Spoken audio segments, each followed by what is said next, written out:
Nukaran duga Qur'ana akamin irra fagana akka qabni bishaan hawwu ruhiidhaan isa deebonna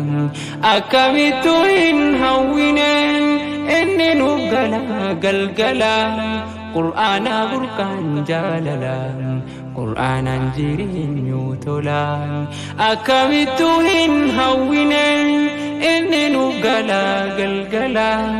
Qur'ana burqaan jaalala Qur'aanan jireenyu tola nuuf karaan dhugaa Qur'aana akkamiin irraa fagaanna akka qabni bishaan hawwu ruhiidhaan isa deebonna akkamittu hin hawwinen inni nuuf galgala Qur'ana burqaan jaalala Qur'aanan jireenyu tola akkamittu hin hawwinen inni nuuf galgala Qur'ana burqaan jaalala Qur'aanan jireenyu tola himmamsiisuu dhugaa ta'uu rabbitu olii gabbuse wabii imaanaa keenyaatiin shakkii nurraa dhaabamsiise qaba gaafii yeroo dheertuu thaqalayni dadhabsiise deebiin gaafii kana malee jechuun wal gaggaafachiise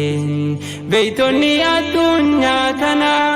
durii hanga arraa jidduu osoo deebiin argatiin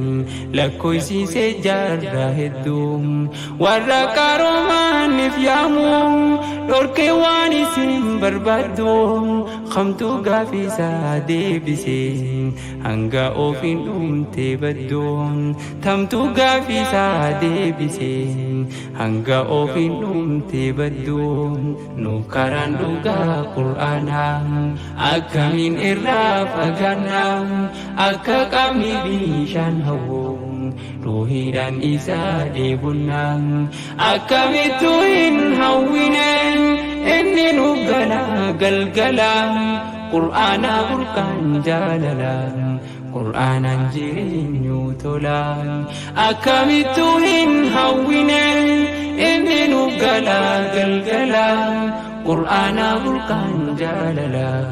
Qur'aanan jireenyu tola kalaama rabbii qulqulluun tiifachuuf turtan qophaawaa lagattan khaniisaa malee oduuwwan biraa haasawaa ballattee qomtii teeysanii Qur'aana keessaa urgaawaa osoo isin irraa taane jechuu arranamuu hawwaa bara dhaloonni dadhabee jaalata eeguu gubbaa osoon dorgomiin moohame karaa keessa galee labbaa dhiiroo yoominaa si ka'een fagoo sandaquu dhaqqabaa jechuun bakka hin taane oole nyaatu maqaa haadhaaf abbaa kanuma keessa ol ka'an gootonni bahanii tabbaa kunoo urjiiwwan mul'atan gootowwan bahanii tabbaa kunoo urjiiwwan mul'atan gootowwan bahanii tabbaa nuuf karaan